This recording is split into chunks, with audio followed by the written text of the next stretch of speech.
Hello friends, welcome to my YouTube channel AV academy. दोस्तों, मैं हूं श्वेता और आप सभी का स्वागत है मेरे यूट्यूब चैनल एवी एकेडमी के साथ। दोस्तों, आज का क्लास हमारा ज्योग्राफी का होगा। ज्योग्राफी के अंतर्गत आज हम लोग इंडियन ज्योग्राफी में ऊर्जा को पढ़ेंगे, यानी कि एनर्जी को जानेंगे।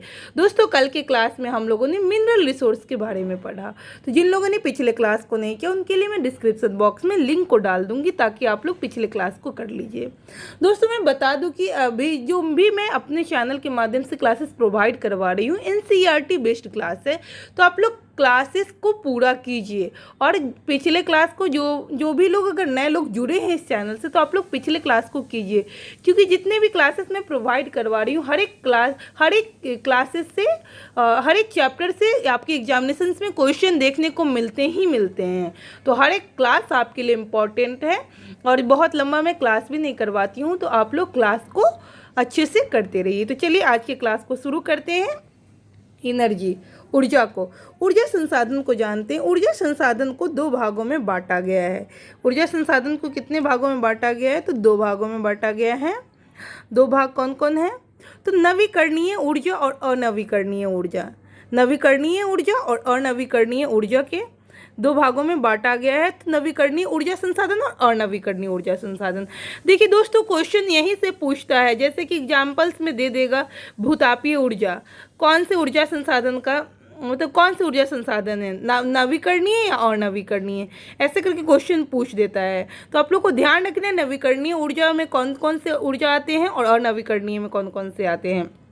तो नवीकरणीय ऊर्जा संसाधन में सौर ऊर्जा, पवन ऊर्जा, जल विद्युत, बायोगैस, भूतापीय ऊर्जा, कचरे से उत्पादित ऊर्जा और ज्वारीय ऊर्जा, ये सभी जो नवीकरणीय ऊर्जा है, यानी कि नवीकरणीय ऊर्जा यानी कि सौर ऊर्जा, पवन ऊर्जा, जल विद्युत, बायोगैस, भूतापीय ऊर्जा, कचरे से उत्पादित ऊर्जा और ज्वारीय ऊर्जा जो हो गया हमारा नवीकरणीय ऊर्जा है। वहीं पे अनवीकरणीय ऊर्जा को देखी जाए तो अनवीकरणीय ऊर्जा में हमारा हो जाएगा कोयला, पेट्रोलियम, प्राकृतिक गैस, परमाणु ऊर्जा और सेल ऊर्जा जो हो गया सो अनवीकरणीय ऊर्जा है।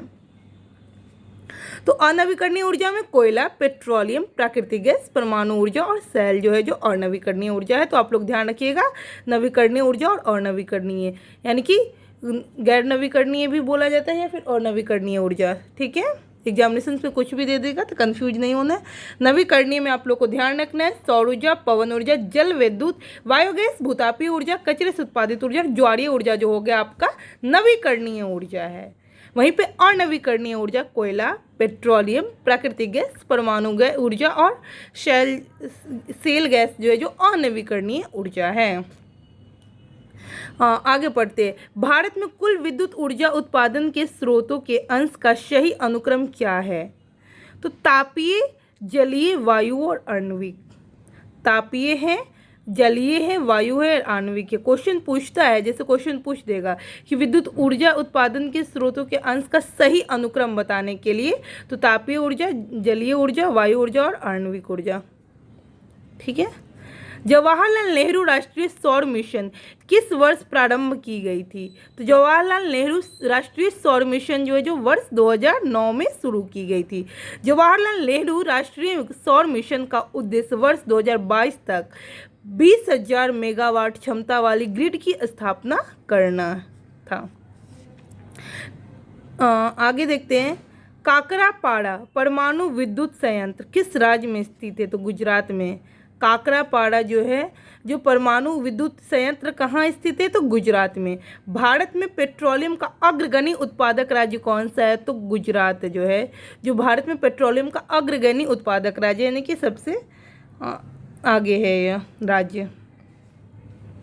पेट्रोल उत्पादक क्षेत्र लुनेज किस राज्य में स्थित है? तो गुजरात में। पेट्रोल उत्पादक क्षेत्र लुनेज जो किस राज्य में स्थित है? गुजरात में। भारत वाणिज्यिक ऊर्जा के लिए मुख्यतः जीवाश्म ईंधनों फॉसिल फ्यूल्स पर निर्भर है। भारत की कुल स्थापित विद्युत क्षमता में से 69.4% ताप विद्युत, इसमें कोयला, पेट्रोलियम और प्राकृतिक गैस शामिल है।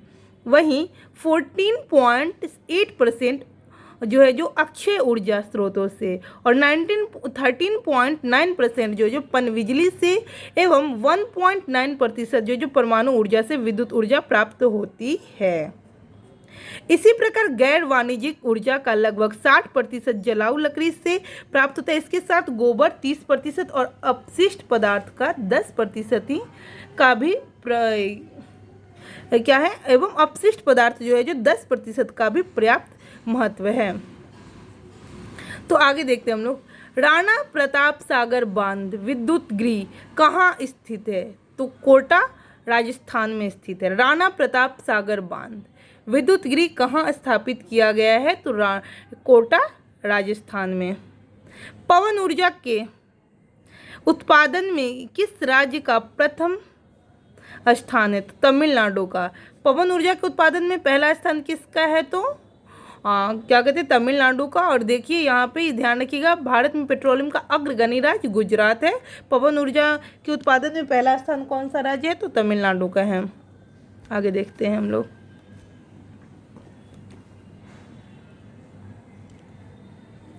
भारत में प्रचुर मात्रा में उपलब्ध नाभिकीय ऊर्जा क्या है? यानी कि भारत में सबसे अधिक मात्रा में उपलब्ध जो है नाभिकीय ऊर्जा वो कौन सा है? तो थोरियम है। भारत में कौन सा शैल तंत्र कोयला भंडारों का प्रमुख क्षेत्र है? तो गोंडवाना तंत्र जो कोयला भंडारों का प्रमुख क्षेत्र है। भारत में का कौन सा शैल तंत्र कोयला भंडारों का प्रमुख क्षेत्र है? तो गोंडवाना तंत्र। भारत के कोयला उत्पादन अग्रगणी 3 राज्य कौन कौन से है, सो बताना है। तो भारत के कोयला उत्पादन में अग्रगणी राज्यों में उड़ीसा, छत्तीसगढ़ एवं झारखंड आता है। दोस्तों इंपॉर्टेंट पॉइंट है, इंपॉर्टेंट है, ध्यान रखिएगा। पॉइंट जो है जो हमारा इम्पॉर्टेंट है, भारत के क्या कहते हैं कोयला उत्पादन में अग्रगणी 3 राज्यों में कौन कौन है? तो उड़ीसा, छत्तीसगढ़ एवं झारखंड है। भारत का सर्वाधिक कोयला भंडार किस राज्य में पाए जाते हैं? तो झारखंड में। देखिए ये भी पॉइंट्स इम्पॉर्टेंट है। भारत का किस सर्वाधिक कोयला भंडार किस राज्य में पाए जाते हैं? तो झारखंड में। जब कोयला उत्पादन में अग्रगणी राज्य पूछेगा तो पहला स्थान उड़ीसा का है, दूसरा छत्तीसगढ़, तीसरा झारखंड है। लेकिन भंडारण की बात की जाएगी तो सबसे ज़्यादा भंडारण जो झारखंड में की जाती है। तो ध्यान रखिएगा, यहाँ कंफ्यूज नहीं होना है आप लोगों को। आगे पढ़ते हैं हम लोग, भारत में स्थित ताप विद्युत केंद्र स्टेशन को जानते हैं, राज्य और ताप विद्युत केंद्र स्टेशन को देखते हैं। तो आंध्र प्रदेश में कौन कौन सा केंद्र इसको जानते हैं ताप विद्युत केंद्र? तो भद्राचलम, कोटा, गुदेम, मनुगुरु और नेल्लौर जो आंध्र प्रदेश में स्थित है। वही तेलंगाना में रामागुंडम, विजयवाड़ा, असम में बोंगाईगांव, चंद्रपुर और कामरूप, बिहार में बरौनी, कहलगांव, छत्तीसगढ़ में कोरबा, दिल्ली में बदरपुर, इंद्रप्रस्थ और राजघाट, गुजरात में अहमदाबाद, बनास, धुवाड़म, गांधीनगर, कच्छ, कांडला, महुआ, पोरबंदर, साबरमती, शाहपुर, सिक्का, उकाई एवं उतारन और वांशक बोरी। तो गुजरात में कौन कौन सा विद्युत केंद्र है उसको एक बार दोबारा पढ़ लेते हैं। अहमदाबाद, बनास, धुवाड़म, गांधीनगर, कच्छ, कांडला, महुआ, पोरबंदर, साबरमती, शाहपुर, सिक्का, उकाई, उतारन एवं वांशक बोरी। हरियाणा में फरीदाबाद, पानीपत, यमुनानगर। जम्मू कश्मीर में कालाकोट, झारखंड में बोकारो, सतपुरा और स्वर्णरेखा, मध्य प्रदेश में अमरकंटक, सतपुरा और सिंगरौली, महाराष्ट्र में बल्लारशाह, भुसावल, चंद्रपुर, चोला, खापर खेरा, कोराडी, नासिक, पारस, पार्ले, ट्राम्बे, उज्जैनी और उड़ान। देखिए एक बार फिर से देख लेते हैं महाराष्ट्र के ताप विद्युत केंद्रों के नाम को। बल्लारशाह, भुसावल, चंद्रपुर, चोला, खापरखोरा, कोराडी, नासिक, पारस, पारेले, ट्राम्बे, उज्जैनी और उड़ान। मणिपुर में लोकटक, इम्फाल में, पंजाब में भटिंडा, रूपनगर, राजस्थान में अंटा, बांसवाड़ा, कोटा, पालन, सवाई माधोपुर। उड़ीसा में बाली मेला और तलचर।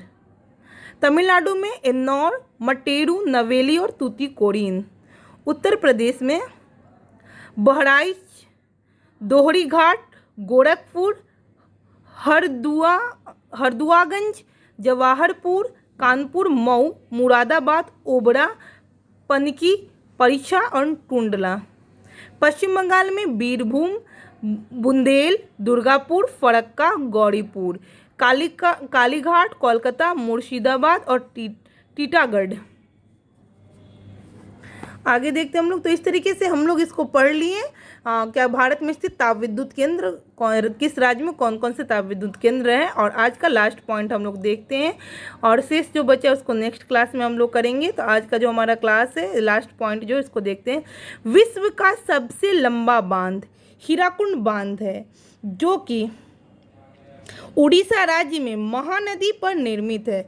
दोस्तों बहुत ही इम्पोर्टेंट पॉइंट है, बहुत ही इम्पोर्टेंट है, ध्यान रखिएगा। यहाँ से 3 क्वेश्चन बनता है और एक क्वेश्चन जरूर आपके एग्जामिनेशन में पूछा जाएगा। विश्व का सबसे लंबा बांध कौन सा? तो हीराकुंड बांध है। तो एक पहला क्वेश्चन, विश्व का सबसे लंबा बांध हीराकुंड बांध। दूसरा क्वेश्चन, हीराकुंड बांध किस राज्य से संबंधित है? तो उड़ीसा राज्य से। उड़ीसा राज्य हीराकुंड का संबंध पूछेगा राज्य में, तो उड़ीसा राज्य से। तो दूसरा इम्पॉर्टेंट पॉइंट्स। और तीसरा इसमें है कि यह किस नदी पर निर्मित है? हीराकुंड बांध किस नदी पर निर्मित है? तो महानदी नदी पर स्थित है। ध्यान रखिएगा, बहुत ही इम्पॉर्टेंट पॉइंट्स है। मैं रिपीट कर देती हूँ। विश्व का सबसे लंबा बांध हीराकुंड बांध, जो कि उड़ीसा राज्य में महानदी पर निर्मित है। महानदी पर निर्मित है। उम्मीद करती हूँ कि पॉइंट आप लोग नहीं भूलेगा, क्योंकि मैं 2 से 3 बार रिपीट कर दी हूँ, क्योंकि बहुत ही इंपॉर्टेंट पॉइंट है। यहाँ से क्वेश्चन पूछता है। नेक्स्ट जो भी बचे हुए हैं इस चैप्टर से रिलेटेड, उसको मैं नेक्स्ट क्लासेस में प्रोवाइड करवाऊंगी। कल हम लोग कोयले के प्रकारों को देखेंगे और उससे आगे हम लोग उसी में इम्पोर्टेंट पॉइंट्स को जानेंगे। तो दोस्तों मैं उम्मीद करती हूँ कि आज की क्लास से आप लोगों को बेनिफिट हुआ होगा। इसी तरीके से हमारे यूट्यूब चैनल एवी एकेडमी पे जुड़े रहें और लाइक करें, शेयर करें, और दोस्तों में इसको क्या कहते हैं, ज़्यादा से ज़्यादा लोगों में शेयर करें, ताकि उनको भी इस क्लास का बेनिफिट मिल सके। और दोस्तों कहीं भी किसी भी प्रकार का प्रॉब्लम लगे तो आप लोग कॉमेंट सेक्शन में कॉमेंट कीजिए। तो उम्मीद करती हूँ कि आज का क्लास आप लोगों को पसंद आया होगा। Thanks for watching my video.